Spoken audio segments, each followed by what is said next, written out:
Now we're going to put about 4.5 quarts in and start it. We don't want to overfill it. We definitely want more than enough though. We're using Castrol high mileage, being this engine has 138,000 miles on it. I'd like to see this Oldsmobile go to 300,000 miles.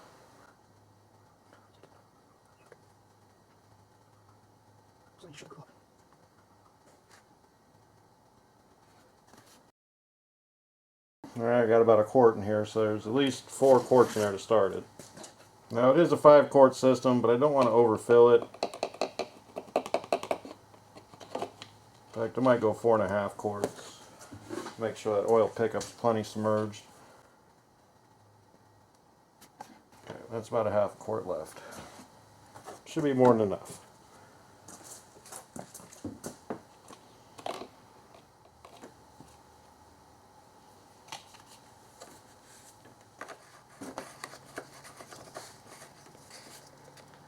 We'll check the oil here in a sec once it gets down to the pan.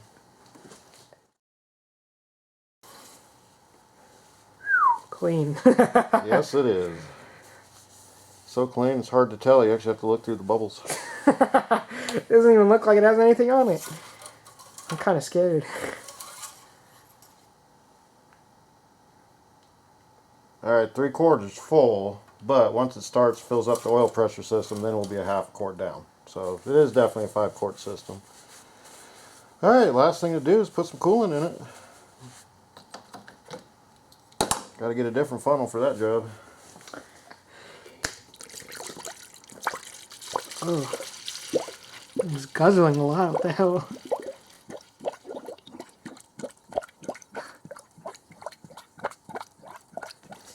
How much does it need? Probably about 1.5 gallons. A gallon and a half.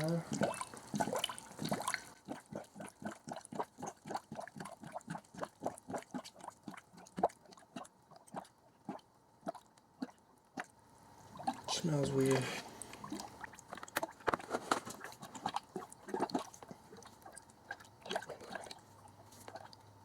You got big air bubbles. Why does it smell like that? Because it's called ethylene glycol. It smells horrible.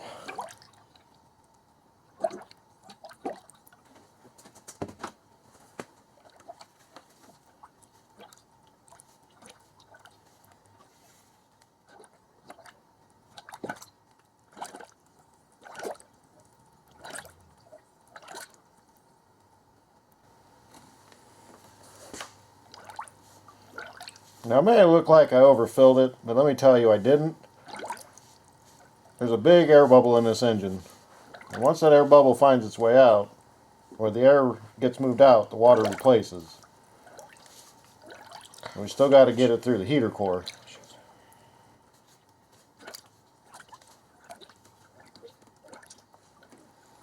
Are we almost done here? Well, yeah, we got to let it sit. Like, holy crap, there's a lot of crap to put in there. Oh yeah, what'll happen once it starts, it'll come up, and then the air bubble will come out the thermostat, and then it'll suck down. So what we're going to do is we're going to leave it and let it air bleed by itself. Let gravity do the job rather than let the engine have to heat up and do the job. Are you sure it's going to go all the way down? Because Oh, yeah. It doesn't look like it's moving. The weight of the water will move it. You hear that? Oh, there, yeah. Hot fluid can erupt and cause burns. Yes, it can. That's what it says on there. Alright folks, we're going to wait for this to do the gravity thing. We'll get back to you here in a bit.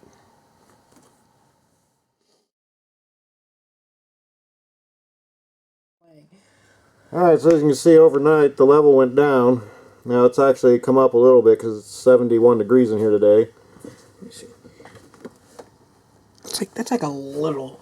Well, yeah, as soon as the engine starts and sucks it down and gets in the heater core, that'll come down, but it'll come right back up. It's going to spit? Well, yeah, because with the air bubble expands, it tries to push out through the radiator and you end up getting it filling up this reserve. And Kevin has a bad habit of putting way too much coolant in here while he's trying to burp it, and it makes the gravity of the water heavy, so the air bubble stays trapped. So I try to tell him, keep it about this much, maybe a little bit more, but dealing with cooling systems for a long time, I know it's going to bubble up before it actually sucks down. And the first start, you're only going to be able to run it for about 5 minutes. And the reason being is the air bubble expands before the thermostat opens up, and you'll overheat this engine before you actually get coolant through it. So I'm going to tell you, only run it for about 5 minutes. And then after that, let it cool off, have a quick cooling cycle. And then by then, you want to keep the engine warm so the thermostat opens, but you don't want to cook your engine, obviously. So this is the part that most channels don't show, bringing the cooling system back to life. Very important step. If you don't have heat in your heater core, do not drive your car. And I'm going to show you when the cooling system actually comes alive. Well, I mean, it's alive, but I mean, when it gets to the heater core, you're getting there, because you'll have heat inside the car, which will help evacuate the bubbles faster. All right, well, let's get this thing started.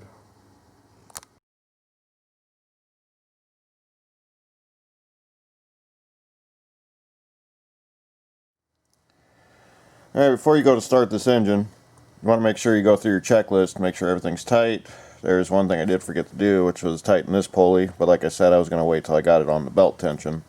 You can get it off without the belt, but you tighten it up, you do need the tension from the belt to do it. Now with these pulleys, I generally go about a half turn past stop. Get them all ran down first. The last thing you want is this pulley coming off. I have seen one case where another mechanic did a water pump and forgot to tighten his bolts. Well, so as you're seeing, we couldn't get to these two, so I'll show you a trick I learned a long time ago. You can just simply take your tool and just force the pulley to spin around.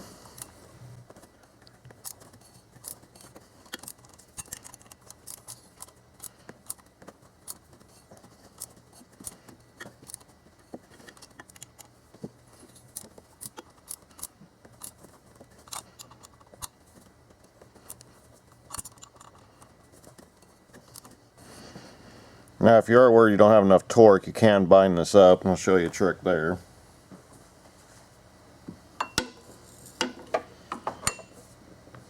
This extension's kind of giving me a hassle.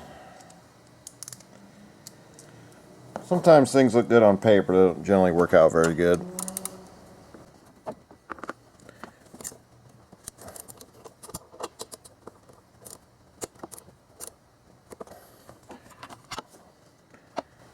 Seems like my 8mm socket's a little weak. Let's see if we got another one.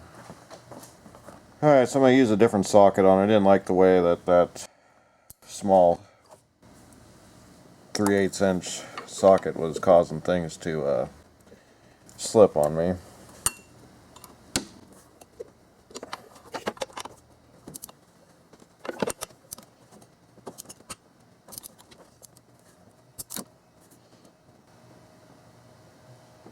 There we go.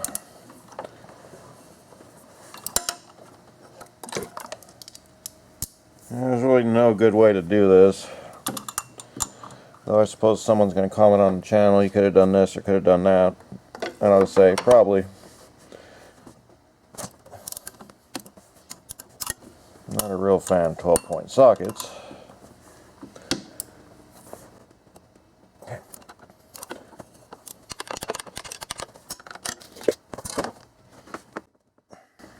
8mm bolts, I should have used 10s. Alright, other than that, just go around the world till you get it done. Other than that, we are ready to start this beast. Alright, other than that, just check over your bolts. Make sure you've done everything twice as far as your triple checks go. I guess that wouldn't make sense. Triple would be 3. Yeah. I cannot emphasize enough, though, you got to double and triple check your work, because when you go to start this thing up, you got one shot. It's either got to be perfect and done right, or you're going to be going into it twice. And that's one thing why I take the time to do these videos in detail, is show you that you don't have to go in twice, you can do it once.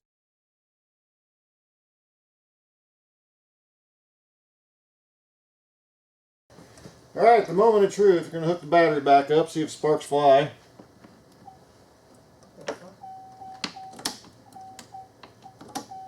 How's it doing? Well, it's beeping at you. Yeah, why is it beeping? Is that bad? because I don't have the battery hooked up yet. Let's turn the lights on. I don't want this airbag to go off. It's not going to go off. Okay, I don't over tighten the battery terminal because you don't want to strip it, but it is a 5/16. Okay, turn the key and start it.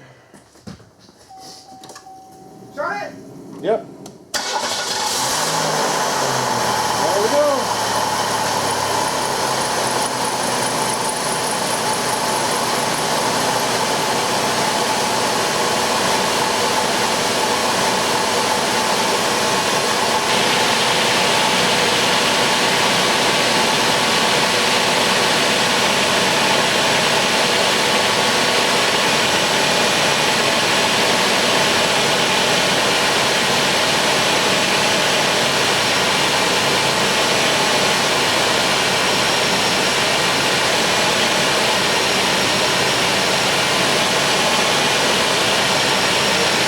Okay, we're watching the heater core temperature to see if it's been bled yet, but it should be the first thing that gets hot. But usually after you do a major cooling service, it won't stay like that. You'll actually get hot water to the upper thermostat first.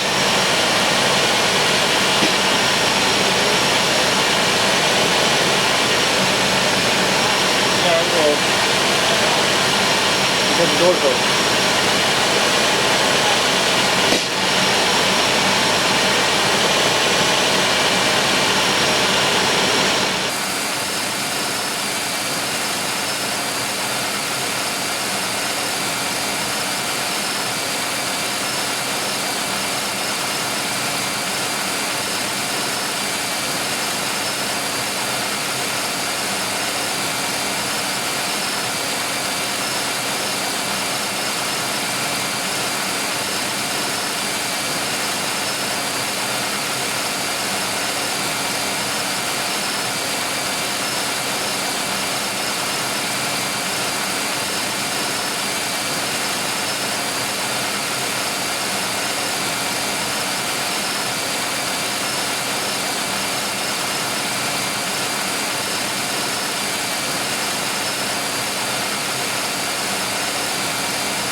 Okay, go ahead and shut it off.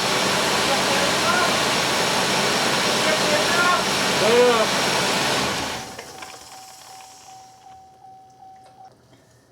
Yep. Now, if you notice when you first start it up, you see the water level is rising. That is normal. There is going to be a funky smell because you don't have a bunch of water flowing through your heads yet, so the engine is getting hot even though your temperature gauge says it's not. We're going to go ahead and let this cool off for about 10-15 minutes and then we'll start it back up. That smells bad. Yep. I need to get out. It smells like shit. But this is all part of the getting the cooling system back alive. It's not a quick hurry up, just throw coolant in and go down the road. This is why we do not drive the cars till this thing is fully burped, meaning that we have pressure at the hose, we have hot water going to the heater core. When the fan comes on, we should have hot air coming out this way. Right now, the only heat that we have built up right now is at the manifolds. And you also notice the exhaust manifolds will get extremely hot well before you get the coolant bled through the system. So we'll be back with you here in about 15 minutes.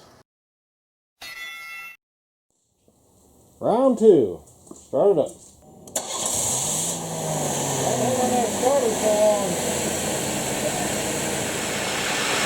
So I like to bring these up in steps. I like to try to get about 160 degrees. I like to keep it hot enough to get the thermostat to stay open without going into 220. Dangerous territory with these cars.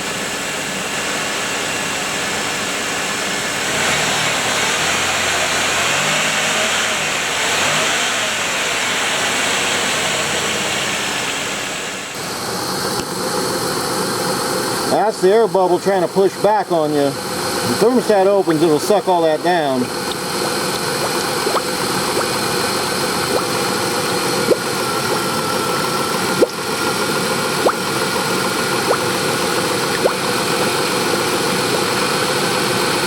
And When you see it go down, that's when you add coolant.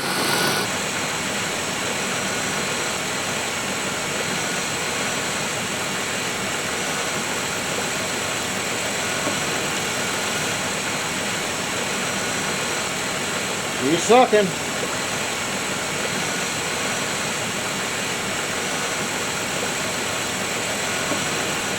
Don't overfill this because you do have to take this off eventually.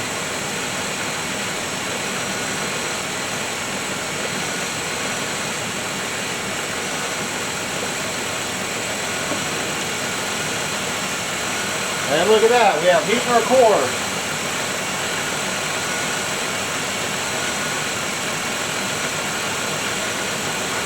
And it keeps the gauge starting to rise. Good.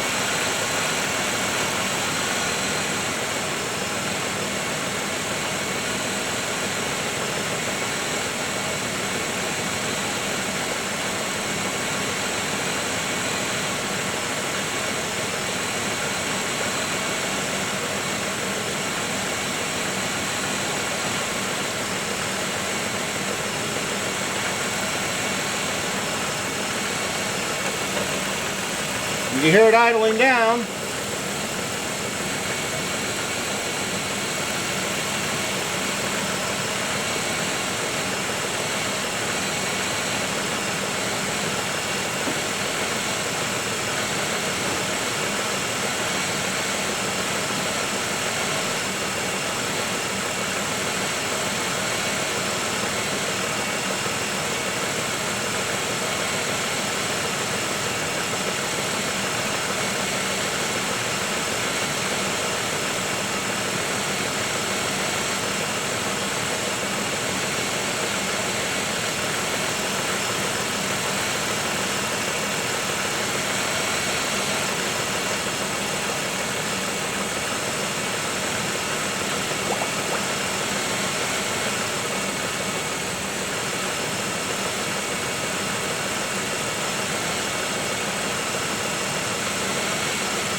Shut off. Alright, let's wait for round 3.